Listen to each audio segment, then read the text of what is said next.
দর্শক, আপনারা জানেন বাংলাদেশ নিয়ে ভারতের আগ্রাসী মনোভাবের বহিঃপ্রকাশ ঘটেছে। নানা রকম ঘটনা ঘটেছে ভারতের মাটিতে বাংলাদেশের বিরুদ্ধে। বাংলাদেশের সীমান্ত এলাকায় তাদের হঠাৎ করে নিরাপত্তা বাড়ানো হয়েছে, কাঁটাতার বসাচ্ছে।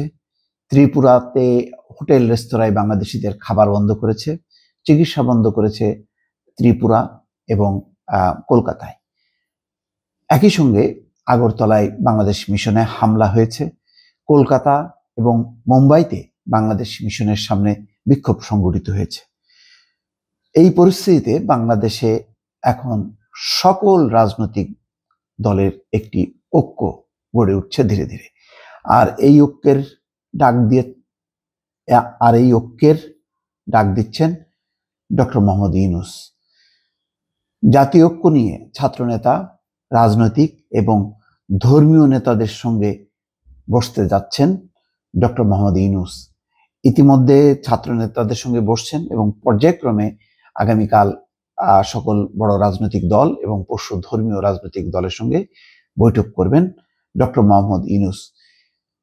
এই বৈঠকের মূল কথা হচ্ছে, ভারত যেভাবে আগ্রাসী মনোভাব ব্যক্ত করছে এবং সারা বিশ্বে যেভাবে অপপ্রচার চালাচ্ছে বাংলাদেশের বিরুদ্ধে, বাংলাদেশের সংখ্যালঘু ইস্যুটাকে যেভাবে তারা মার্কেটিং করছে বিশ্বব্যাপী, তাতে বাংলাদেশের ভাবমূর্তি ক্ষুণ্ণ হচ্ছে, বাংলাদেশের মধ্যে একটি অস্থিরতা তৈরি করছে এবং একটি নেতিবাচক পরিস্থিতি তৈরি করে বাংলাদেশকে অবরুদ্ধ করার চেষ্টা করছে। তার বিপরীতে গড়ে উঠছে এই জাতীয় ঐক্য, যেই ঐক্যের ডাক দিচ্ছেন এখন ডক্টর মোহাম্মদ ইউনূস। দর্শক, ইতিমধ্যে সকল রাজনৈতিক দল ভারতের এই যে মনোভাব, আগ্রাসী মনোভাব এবং সাম্প্রদায়িক মনোভাব, তার প্রতিবাদ করেছে, তার নিন্দা করেছে। এখন সম্মিলিতভাবে রুখে দাঁড়ানোর সময় এসছে। ঠিক এই সময় ডক্টর মোহাম্মদ ইউনূস সকল রাজনৈতিক দল এবং সংগঠন নিয়ে বৈঠক করতে যাচ্ছেন। আজকে, আগামীকাল এবং পরশু এই 3 দিনের মধ্যে তিনি সকল সবার সঙ্গে মত বিনিময় করবেন। তারপরেই একটি সম্মিলিত সিদ্ধান্ত হবে বলে আশা করা হচ্ছে। খবরে বলা হচ্ছে, জাতীয় ঐক্যের আহ্বান নিয়ে ছাত্রনেতা, রাজনৈতিক দল ও ধর্মীয় সম্প্রদায়ের নেতাদের সঙ্গে পৃথক বৈঠকে বসছেন অন্তর্বর্তী সরকারের প্রধান উপদেষ্টা ডক্টর মোহাম্মদ ইউনূস। এর মধ্যে আজ মঙ্গলবার সন্ধ্যায় ছাত্র নেতাদের সঙ্গে, আগামীকাল প্রধান রাজনৈতিক দলগুলোর নেতা এবং পরদিন ধর্মীয় নেতাদের সঙ্গে বৈঠক হবে। মঙ্গলবার রাজধানীর ফরেন সার্ভিস একাডেমিতে আয়োজিত সংবাদ ব্রিফিংয়ে প্রধান উপদেষ্টা প্রেস সচিব শফিকুল আলম এই সিদ্ধান্ত জানান। তিনি বলেন, ছাত্র নেতাদের সঙ্গে বৈঠকটি আজ সন্ধ্যা 6টা থেকে 7:30টার মধ্যে হওয়ার কথা। রাষ্ট্রীয় অতিথি ভবন যমুনায় এই বৈঠক হবে। আর আগামীকাল বিকেলে 4টায় সার্ভিস একাডেমিতে রাজনৈতিক দলগুলোর সঙ্গে বৈঠকের সম্ভাবনা আছে। ধর্মীয় সম্প্রদায়ের নেতাদের সঙ্গে বৈঠকটি হবে বৃহস্পতিবার, তবে সময়টি এখনো নির্ধারণ হয়নি।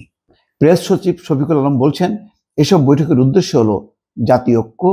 তিনি সবাইকে জাতীয় ঐক্যের ডাক দেবেন। এই বিষয়ে সাংবাদিকরা বিস্তারিত জানতে চাইলে প্রেস সচিব বলেন, ইদানিং কিছু ঘটনা নিয়ে অপতথ্য ছড়ানোর প্রয়াস আমরা দেখছি। অধিকাংশই দেখছি ভারতের গণমাধ্যম খুব আক্রমণাত্মকভাবে এই কাজগুলো করছে। দর্শক, এটা বলার অপেক্ষা রাখে না। ভারতের যে কোনো টেলিভিশন এখন খুললেই, চ্যানেল খুললেই দেখতে পাবেন বাংলাদেশের বিরুদ্ধে কি ভয়ঙ্করভাবে তারা আক্রমণাত্মক প্রচার প্রপাগান্ডা চালাচ্ছে, যে বাংলাদেশ জঙ্গি রাষ্ট্র হয়ে গেছে, বাংলাদেশে মৌলবাদীদের উত্থান হয়েছে, বাংলাদেশের সংখ্যালঘুদের উপর অত্যাচার হচ্ছে। এই সমস্ত নানা রকম কল্পকাহিনী তারা অব্যাহতভাবে গত 3 মাস ধরে চালিয়েছে এবং এখন চিন্ময় দাসের গ্রেপ্তার ইস্যুকে কেন্দ্র করে তারা একেবারে চূড়ান্ত রূপ ধারণ করেছে।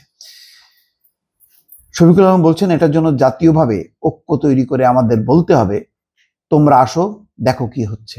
একই সঙ্গে আমাদের জাতীয় ঐক্য ধরে রাখতে হবে। আমাদের জাতীয় ঐক্য এখানে খুবই জরুরি, কারণ আমাদের দেশ নিয়ে এক ধরনের অপতথ্য ছড়ানো হচ্ছে। এখানে আমাদের দেশের সুনামের একটা প্রশ্ন আছে। আমরা সবাই মিলে, সবাই ঐক্যবদ্ধভাবে এই অপতথ্যের বিরুদ্ধে প্রচারাভিযানে আমাদের নামতে হবে। দর্শক, সবচেয়ে সুবিধাজনক দিক হচ্ছে, আওয়ামী লীগ না থাকার কারণে আওয়ামী লীগের বাইরে সকল রাজনৈতিক দল, বড় বড় রাজনৈতিক দল, অন্তত 72টি রাজনৈতিক দল আছে, যারা এই মুহূর্তে, যদি গত নির্বাচন যারা বর্জন করেছে এমন 72টি রাজনৈতিক দল হিসাব যদি করেন, তাহলে সকল বড় রাজনৈতিক দল কিন্তু এখন জাতীয় ঐক্যের পক্ষে।